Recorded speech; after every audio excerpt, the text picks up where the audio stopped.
Hello, welcome to a slightly different video today on the channel. I've flown over to Birmingham to the car and classic show that is on all weekend, if you're watching this as the video goes live. And I'm in the middle of one of the biggest collection of cars that will be up for auction right across the weekend. The auction's on Saturday and Sunday. I'm potentially in the market for something here myself, but I also just thought I'd bring the camera just to show you some of the amazing cars that are on display here, and the standard, and in some cases the very high prices. Come with me and have a look around. Why don't we start with a Renault 5 Turbo 2 with 16,000 miles, the 1984 model. I'm not sure if you can see the reserve there, but it is expected to fetch somewhere in the region of 80 to 90,000 pounds sterling. Now, the beauty of our VRT in Ireland means that most of the cars you'll see today in the video will have a €200 VRT rate and €56 road tax. But the problem is you've got to pay VAT and customs since Brexit. So yeah, there's always a catch. Next up, a stunning Audi Quattro with a reserve of up to €120,000. Pounds, actually, sorry, I should say. Old habits die hard. Recaro seats. Not a huge amount of room in the rear, but not really the point of the car. How about an RS500? It's hard to explain, obviously, in this video, but like the finish on that paint. There's the odd hairline, but you would think that car is fresh out of the factory. It's absolutely stunning. The attention to detail on it, it's just so clean. Again, Recaro, name of the game in so many of these seats today, although I do notice Ford badge has fallen off. You can see it in the lower part of the base of the seat there. They don't make them like this anymore, to be fair. And I mean, you could have a little picnic on the table also. So an RS500 Cosworth, absolutely stunning. And cars like this, well look, these have always been a thing, but my personal belief is over the next few years with the electrification of cars, stuff like this is just going to become more and more sought after. Not outrageously expensive stuff like this, just normal cars. Golf GTIs, 3 Series E30s have already kind of gone to that space, in fairness. This thing, another absolute beauty from Ford. Are you sitting down for the price? So this has a reserve of 280,000 to 340,000 pounds. A genuine Ford RS200. I think there might be 1 or 2 of these in Ireland already, but I can't imagine of this quality, this standard. Anybody fancy a no reserve E-Type? Yeah. Often described as the clown shoe of BMWs. I love as well, like these cars are literally sold as seen, so take the good with the bad. This is a car that isn't quite at classic tax level in Ireland just yet. So it's an estimate of 20 to 25,000 pounds for a Z3M Coupe. But we all know that, again, once this turns into classic territory in Ireland and elsewhere, in terms of the vintage of it, it's just gonna blow up, isn't it? Bet it's been a while since you saw one of these bad boys. Fiat Turbo. It looks in pretty good condition, to be honest with you. White not going to be everybody's taste, of course. And again, a reserve of 25 to 30 grand for an Uno Turbo Mark II. Now, in fairness, it is very, very clean. Like, just even along the frame of the mirror or the windows, not a mark anywhere. Wipers on the back. Do you remember when they gave us wipers on cars and didn't charge you for it? Now, I had one of these back in the day, not with black alloys, it has to be said, but I think that is the Silverstone colour which I had in the E92 M3 V8 engine. Absolute monster to go. A bit more reasonable, you might say, 14 to 18,000 reserve, 86,000 miles on it. I saw an E-Class earlier on, 16,000 miles. It's 16 grand. Back when Mercs were Mercs. But this M3 looks like it maybe's had a bit of paint on the bonnet. I have very little experience in going to auctions, but just, I'll call myself an untrained eye, but sometimes over the years you get to spot these things. What I love about the event as well is I got out of the airport, and if you're familiar with the walk down into the NEC, well before you get into the hall, you can smell petrol. So it is a petrol head's dream here this weekend. Or how about a Capri that not everybody seems to hate? Not immaculate now, to be fair, so a couple of, just, you can see it's lived. It's been used. Nothing worse than a class that never sees the light of day, but looks like a very, very straight car. 35 to 45,000 reserve.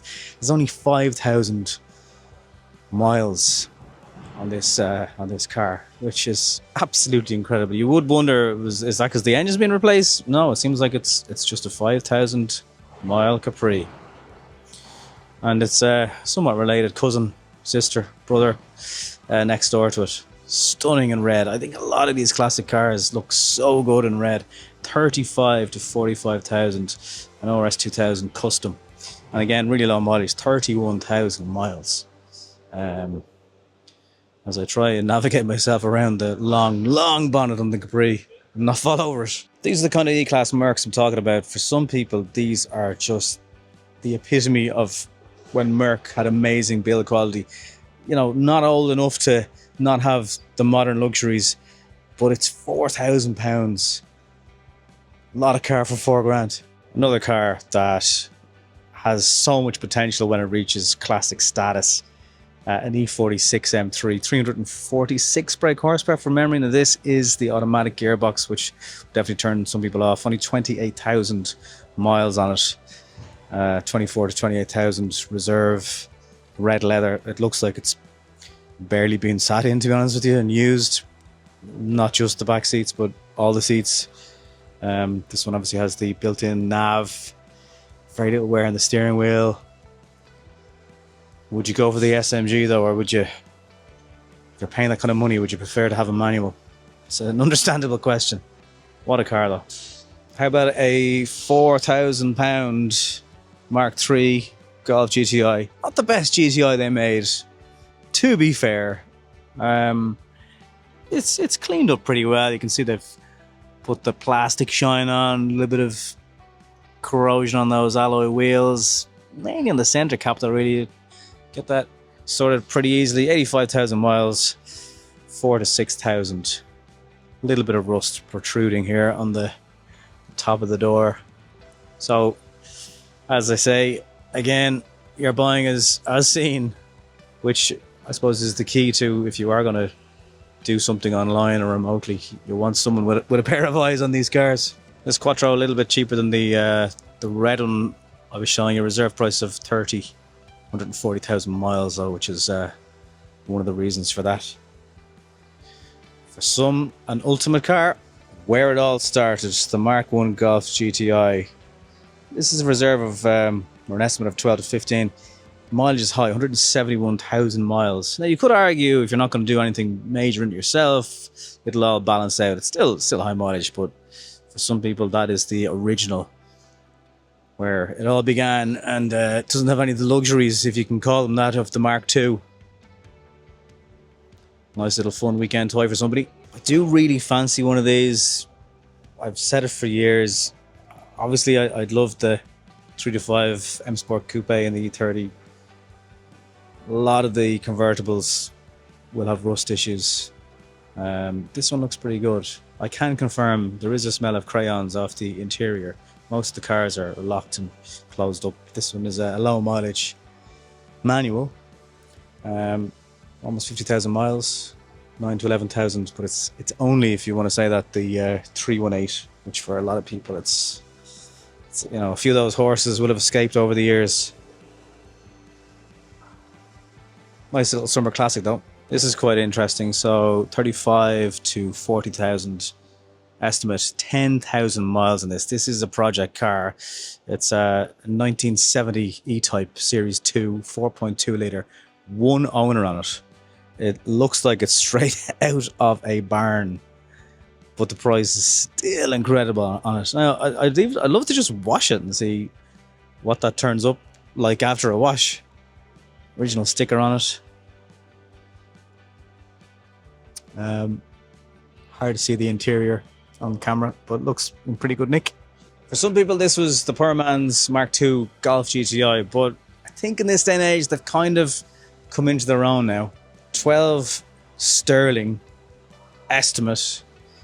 Reasonable mileage, 126,000 miles on this 205. It's the 1.9 GTI. There was a 1.6 as well, but imagine most people looking for the 1.9. Good ones of these with low mileage are kind of around the 20 sterling mark at this stage. So I don't think this one is actually particularly badly priced. Very original looking car. Looks like it's been used. There's definitely a bit of a shine off that steering wheel. Lovely red floor carpets and mats inside. A really nice looking hot hatch from the 80s and 90s. Another E46 M3, this time a potential project or a donor car. The price is really quite incredible. Now, it is in rough and ready condition. Wheels all need to be refurbished. That's probably the smallest of your concerns in it. Got a milking here on the windscreen. 131,000 miles, £6,000. Now, this car has had a hard life, but it does have a hard top as well.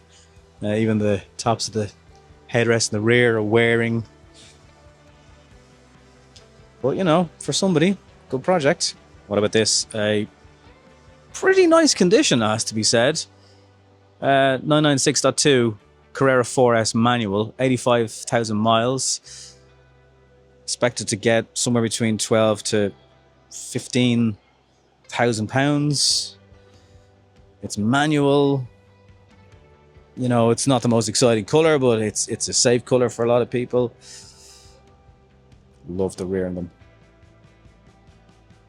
Some people, they're not so much of a fan, but that wheel combination, manual, silver, and a 911 with a wiper again.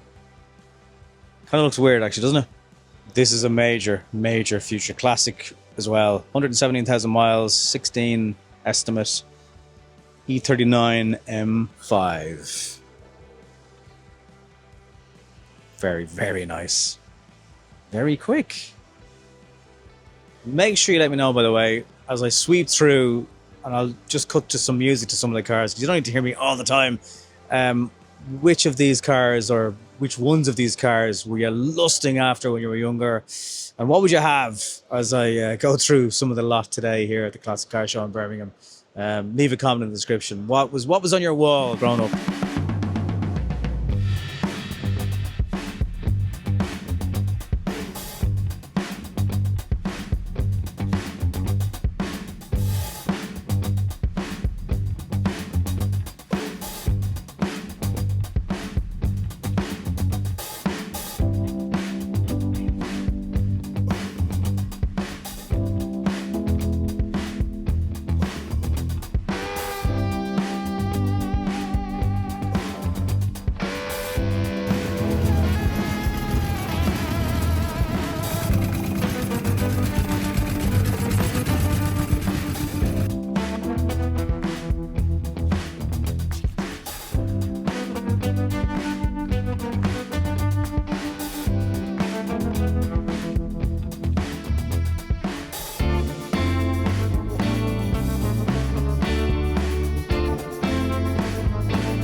From some of my many chats to you on the channel, you probably have watched me talk about maybe doing some classic cars and buying them in the UK and bringing them over. Some people suggested going to Japan to do it, to document the whole process. This is one that I've always been interested in them, but I do wonder the day you buy it and the day you sell it, is there a market for a Corrado of this price in Ireland? But look at this. There was a 1.8 version, there was a G60 version, and then there was the VR6 Storm. So this is in the region of a £20,000 reserve Corrado. And when I say it's mint, I am not lying. The reflection off the paint is outstanding. It's 38,000 mile car, full leather interior, wheels are perfect. The calipers look like they've just been fitted to the car. The discs have no wear on it. From what I can tell, it truly does look like a brand new car. But is there a market in Ireland and even in the UK? Very few of these cars would be listed at this kind of price, but it is truly stunning. The condition of it is remarkable. So you can see why it's at that value. Whoever owns it has put that value on it. The exhaust, again, looks like it's just out of a box. It is absolutely, like, the detail and the lights, no fading, no clouding, no scratches. The surround and the number plate. If you're in the market for one, I don't know if you get better than this. It's the VR6, and again, 56 road tax, 200 VRT. A lovely, lovely car. Go and see them. They're nuts, okay? People, there's a Morris Minor Million, a little lilac-coloured Morris Minor Million. Guy's been restoring it 18 years. He could have bought a house or a Ferrari. He could have done, but he put his money into a little Morris Minor, and you'll stand there and stare at it and go, wow, just absolutely incredible.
So I've just done over 16,000 steps. My feet are a little bit tired. Wear comfortable shoes if you're coming to the show over the weekend, would be my advice, or any show like this. I've just been watching Mike Brewer talk to Ian Callum, designer from Jaguar and Aston Martin. He asked him about the concept car. Ian was quite political and a little bit on the fence about what he wanted to say about it, which is fair enough. A room full of people who could be recording what he's saying. Matt Watson and Richard Hammond have been touching the flesh, if you're into that kind of thing as well. But what a show. So many floors. Ireland is just not big enough to have a show of this size when it comes to classic cars. Notwithstanding, we obviously do have lots of classic car shows, and you should go and support them and embrace them wherever you can. But certainly just to see so much vintage in one space in one day is quite a privilege. And just a reminder, the whiff of petrol in the air, long may it continue. Hope you've enjoyed just a little kind of blast around of some of the cars that are on view here today. Didn't find anything that I'd like to feature on the channel in terms of my wallet is still closed as I head for the airport, but you never know. Watch this space. I'll see you soon.